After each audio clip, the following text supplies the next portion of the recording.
Hi. I'm starting my YouTube page. And the reason for me starting my YouTube page is to track the process of me getting a heart transplant.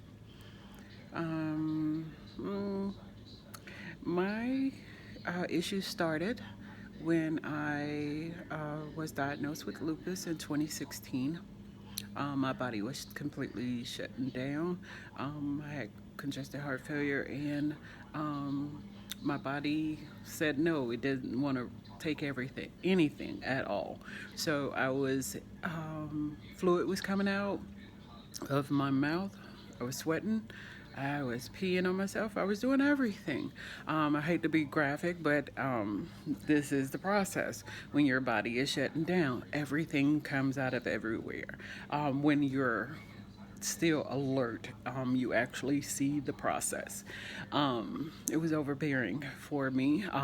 Being that my child was only 15 at the time, she took on a lot of my ailments from me, meaning she had to take care of me at the age of 15 and see her mom go from a healthy person to a person that could not do for herself.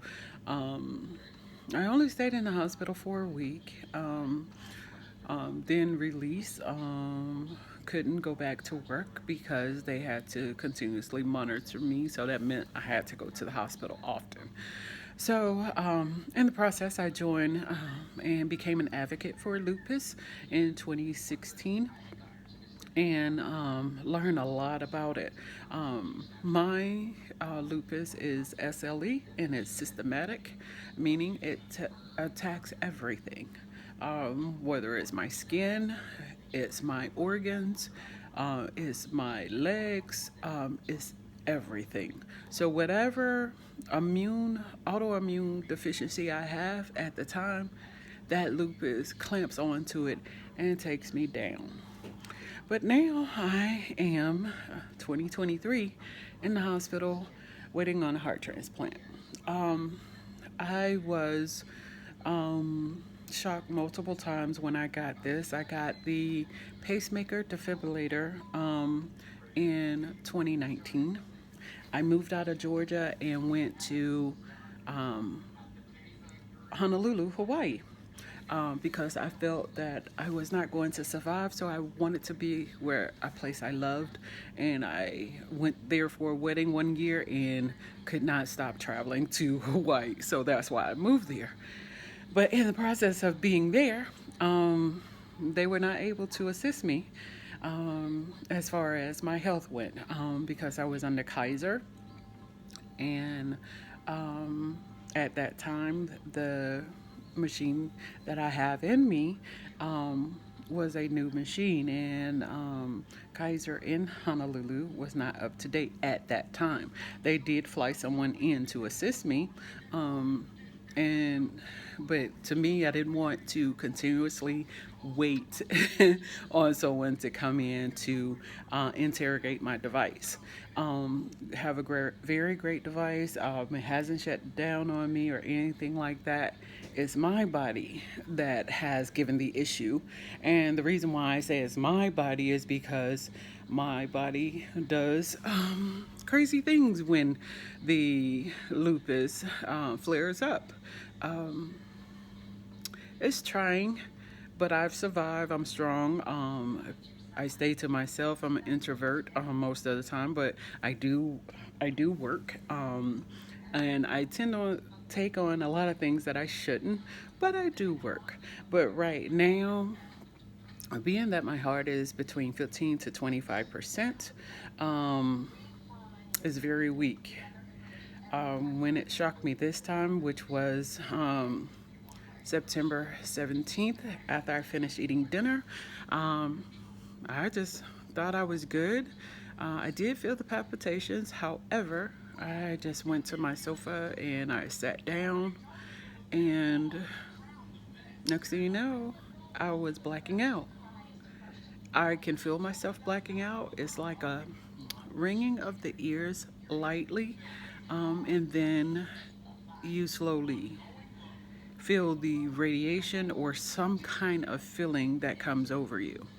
For me, I know when it comes on because I've been shocked. One year it was 7 times in 1 year. So, it, because of my heart, is again, I stress that it's not the machine, it's my heart that has the irregular heartbeat. And when the lupus flares up, it just takes over, and the machine does the best it can, as far as I know, because they interrogate it quite often. And I do have the machine at home that sends an alert to the doctors to let them know what is going on. If it's irregular, then I get contacted by the the administrator, I guess, from the doctor, observing what has been sent over to her on whether or not I need to come in. But getting back to September 17th, I felt the first one. I blacked out. I can't tell you how long it lasts. Everyone asks that question, but you're not sitting there looking at a clock when you're blacking out, because it's like you don't expect for it to happen, but it happens because my heart is just that weak. I had the best dinner ever. I had vegetable lo mein and fried rice because I've cut out meat because I'm trying to figure out what's going on with my body. So I guess you can call me a pescatarian. So I really haven't given up meat. If you put fish in the family of meat, but I do eat salmon from time to time, but majority of the time I eat fruits and vegetables, trying to figure out what's going on with my body because I have a lot of issues going on with my body. So the first time I got a light shock. The second time when I blacked out, because I didn't fully come to, so my heart apparently was doing something really crazy, and then boom, I get the worst one. That time I knew I threw my phone because the power was so outrageous. It's a little challenging to talk about it because it's like you never experience yourself going through this kind of thing until it actually happens. I'm grateful that the pacemaker and defibrillator is here in me. However, it's like, okay, what's going on with my body? Why am I doing this? And then I went to my sister took me to the emergency room because she lives across the street from me in another apartment building. And they admitted me into the hospital. I thought I was doing fine because I felt back to normal, which I do. A lot of people say, you don't look sick. I don't know what a sick person look like, so I never say that to a person because you could look like you're healthy as everything, and then one day you just are sick. That's why I'm grateful for jobs that give you sick time, because you can never tell when you're going to get sick. It's unpredictable. It's a mystery as well because no one banks on getting sick because it's not a good feeling. So I stayed in the hospital for 2 days. They admitted me in that night. And that was a Saturday. I was released that Monday. I still wasn't feeling 100%, but I was like, okay, I gotta get back to work. I gotta get back in school because I have 2 jobs and I'm trying to get my degree as well. And I paced myself, but my family was saying, you're doing too much, you're doing too much. But I made sure I got my rest. At least I thought I did, because on my day off, I would lay in the bed. I wouldn't do anything. I would maybe play on my phone, as we all may or may not do, but I rest. But anyway, because I only get 1 day rest most of the time. But anyway, so I took a shower when I got home. I wasn't really, again, feeling 100%, but I went to bed. I actually slept in my daughter's room because she wasn't there. So in the middle of the night,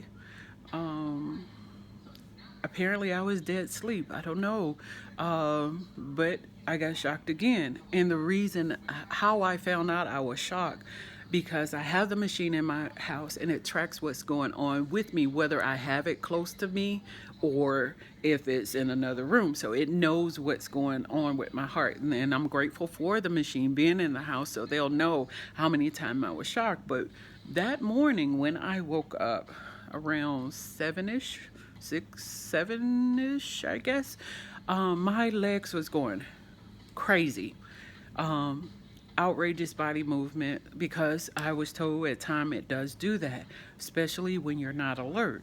Um, and that was just a recourse of me being shocked in the middle, well, I could say 30 minutes prior to me waking up, not knowing that I was shocked. I am a hard sleeper, but that the pain is horrific. So it was like it surprised me it didn't wake me up, because before when it shocked me and I was asleep, I could always feel it because I would always scream. So this one was different. So with that being said, I went downstairs and I tried to get myself together. I tried to get everything from upstairs that I possibly could get, because I know traveling upstairs with a heart condition when you're already weak is not a great thing to do because you get extremely tired. But anywho, whew, um, I called my employer and told her what was going on. My sister wasn't at home, so I had to get to the hospital again. And that's when I found out I was shocked twice. And I didn't even feel it, which is very unusual. So this time they admitted me into the hospital, and I was transported up to Atlanta, to Marcus Cardiovascular Center, because my great, extremely great doctor, Dr. Darlington, he was upfront with me about everything the minute I started going to him. Very great doctor when it comes to cardiology. I don't know about anything else. I know he specializes in cardiology. So, he told me my heart was really weak and he did not want to send me back home with the heart being as weak as it is, because he don't know if my heart could take another shock because of how weak it is. So I've been here, I guess you can say this is the third week. In the Marcus Cardiovascular Center in Atlanta. I love the people. I was on one side, now I'm in ICU because of the palpitations started getting really outrageous, and they thought I was having another episode to where I would get shocked, because they're trying to suppress it with different medicines. To help me not get another shock, because again my heart can't take it. So I decided to do this little quick documentary of myself, to let everyone know that is dealing with a heart condition, because I am trying at this time to get a heart transplant. I want the heart transplant because I feel that the quality of life would be better for me of having the heart transplant. Um, so I'm waiting patiently. I will give you more details about that because that's a different story altogether. But I will start doing more documentation of this because people need to be aware. You can look healthy, or you may think you're just extremely healthy, and your body is not as healthy as you think it is. And I still think I'm invincible because I still try to do a lot of things that I know I shouldn't be doing. So I have to force myself to sit down until I get my new heart. It's a little challenging for me because I'm O, blood type O. There's not a lot of people that's O, and we're not compatible with anyone. Other than O. So AB, I can't wait on their heart because it's not good for me. So, but I hope you enjoyed this.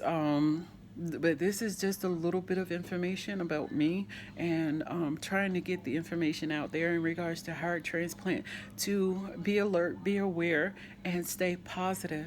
Trust God in everything, and everything will work out just fine. Because I've said to God, it's your will, not mine. So whatever He has for me is for me. Whatever decision is made for me is for me, because I trust and believe in Him totally with my whole heart. And shout out to my mom and my sisters, and my brothers, for just being here every single day through the process. I know they love me. They want me here. I want to be here. And most and foremost, my daughter. I have the greatest daughter in the world, because she has been through it all with me. I've stressed to her to to live her life, because she's young. She's 22, and I want her here by my side, but only in the event of me getting the transplant. I don't want her here, to watch over me. Yes, your children are supposed to help you along the way when you need it. However, I guess I'm a different breed. My sisters say, "Let her be here, let her be here," but at the same time, I know she has to live in this world if I don't make it. So I don't look at life lightly. I take it as a gift, because each day is a gift. I woke up this morning, it was beautiful, and I'm like, wow. Wow. So I really feel good about today. I feel good about every day, but today is a really great day for me because I feel extremely happy, joyed, blessed, um, just everything. So I guess 17 minutes is enough of me talking about me. But if you have any comments or you want to share your thoughts, feel free to do so, and tell me how you're making it through, if you're waiting on a transplant or even dealing with lupus, because lupus is challenging. It is a mystery disease, and I try to educate everyone that I can, because it's not designed for one specific group. From the people I met as being a advocate, it has affected every race, not just one race. So we can work together in this thing to try to give each other tips, on what to do, how to survive, or to just encourage each other, because it's challenging. Because every case is different. Every case is different. Every medicine is different. Every side effect is different. So, with that being said, just share your thoughts. And hey, if I don't respond back immediately, trust and believe I do see you. But I just wanted to try to reach out to some people to let you know everything is okay. Just trust and believe. We all go through things for a reason. We may not know what it is, but keep trusting and believing. All things are possible through Christ who strengthens us. Just believe that. Believe that with your whole heart. And thank you for listening and watching. Have a great day. I don't know when I'm going to come back on here, but I'm going to try to get some words out every day or twice a day. We shall see on how I feel, because it's such a mystery on what we do day to day. Thank you, and have a good one, okay?